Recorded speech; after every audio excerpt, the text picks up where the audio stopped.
बिहार में पहले चरण की बात करें तो चुनाव बम्पर वोटिंग के साथ संपन्न हुआ। 25 साल के बाद 60% से ज्यादा मतदान रिकॉर्ड किया गया।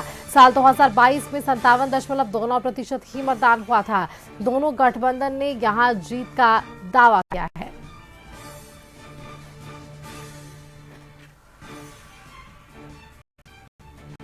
तो देखिए, मत प्रतिशत बढ़ने से एक तरफ गदगद दोनों ही दल नजर आ रहे हैं। गठबंधन भी अपनी जीत का दावा कर रहा है तो महागठबंधन ने भी इसे परिवर्तन की लहर बताया है। लेकिन अब ये परिणाम जब 14 नवंबर को आएगा तो सारी चीजें स्पष्ट हो पाएगी कि मत प्रतिशत बढ़ने से किसका फायदा और किसका नुकसान हुआ है।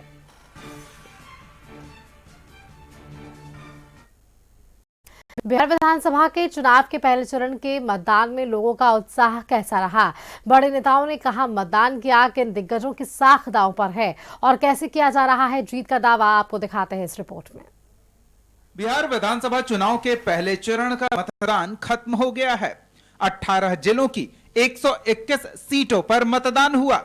लोकतंत्र के महापर्व को लेकर लोगों में पूरा उत्साह दिखा। मतदान केंद्रों के बाहर लंबी लंबी कतार दिखी, जिनमें महिलाओं की अच्छी खासी संख्या रही। मतदान के लिए नेता भी बूथ तक पहुंचे। सीएम नीतीश ने बख्तियारपुर के Manju Sinha project girls school booth पर वोट किया। उन्होंने लोगों से भी मतदान करने की अपील की।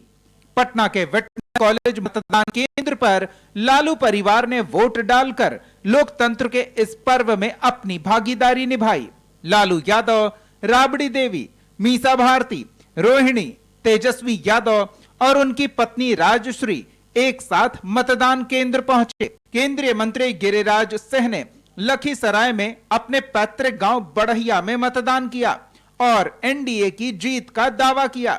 केंद्रीय मंत्री ललन सिंह ने पटना के बांकीपुर विधानसभा क्षेत्र के बूथ नंबर 58 पर मतदान किया। वहीं केंद्रीय गृह राज्य मंत्री नित्यानंद राय भी हाजीपुर में अपने मताधिकार का प्रयोग करने पहुंचे और वैशाली को लोकतंत्र की जननी बताते हुए लोगों से भी मतदान की अपील की। वहीं डिप्टी सीएम सम्राट चौधरी ने मुंगेर के तारापुर में मतदान किया, जहां से वे खुद बीजेपी के उम्मीदवार हैं। दूसरे डिप्टी सीएम विजय सिन्हा ने भी लखीसराय में वोटिंग की। वहीं दानापुर से बीजेपी के उम्मीदवार और पूर्व केंद्रीय राज्य मंत्री रामकृपाल यादव ने भी पटना के बांकीपुर विधानसभा क्षेत्र में मतदान किया। दोनों ही गठबंधनों के नेता ने जीत का दावा किया है। उम्मीद क्या है सर? उम्मीद हम लोग जीतेंगे, सब लोग जीतेंगे, बिहार जीतेगा।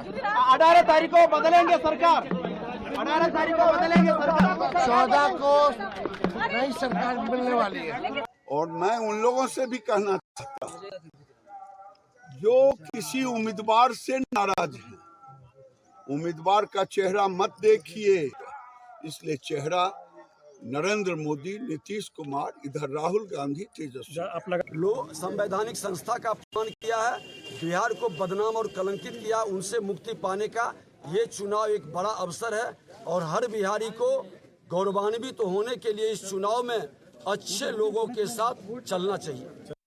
आम लोगों में भी मतदान को लेकर उत्साह दिखा। बुजुर्ग और दिव्यांग भी मतदान केंद्रों तक पहुंचे। कोई ठेला पर सवार होकर तो कोई दूसरे का सहारा लेकर पहुंचे। बुजुर्ग मतदाता ने वोटिंग के बाद उम्मीद जताई कि अच्छे जनप्रतिनिधि चुनकर आएंगे जो करेंगे। कैसी सरकार चाह रही है? सरकार को अच्छा चाहते हैं, बदलाव सरकार चाहते हैं कि काम करे, रोजगार दे। नहीं, अब देने जा रहे हैं। कैसी सरकार खोज रही है? अच्छी सरकार खोज रहे हैं। हाँ, अच्छा सरकार चाहिए, अच्छा बदलाव सरकार चाहिए। अच्छा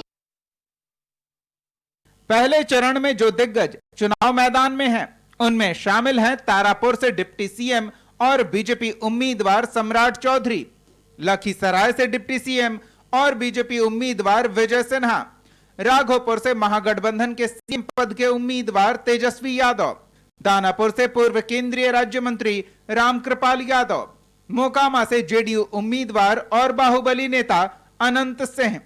पहले चरण में 18 जिलों की 121 विधानसभा सीटों पर मतदान है, जिसके लिए 1314 उम्मीदवार चुनाव मैदान में हैं। इस चरण में 16 मंत्रियों के किस्मत का फैसला होना है। जिनमें बीजेपी कोटे के 11 और जेडीयू कोटे के 5 मंत्री हैं। जिन 121 सीटों पर पहले चरण में वोटिंग हुई, 2020 में उनमें से बीजेपी ने 32 सीट जीती थी, जबकि जेडीयू के हिस्से 23 सीट आई थी। तब एनडीए खेमे में रही वीआईपी को 4 सीट मिली थी। वहीं महागठबंधन की तरफ से आरजेडी ने 42 सीटें जीती थी, कांग्रेस को 8 सीट मिली थी और भाकपा माले ने 7 सीट पर कब्जा जताया था। इसके अलावा सीपीआई और सीपीएम के खाते में 2-2 सीटें आई थी। 5 साल पहले इन सीटों पर महागठबंधन को बढ़त मिली थी, लेकिन इस बार लड़ाई नई है और गठबंधन का स्वरूप भी अलग है और जनता ने किस पर भरोसा किया है, ये 14 नवंबर को मतगणना के बाद पता चल जाएगा। ब्यूरो रिपोर्ट, कशिश न्यूज।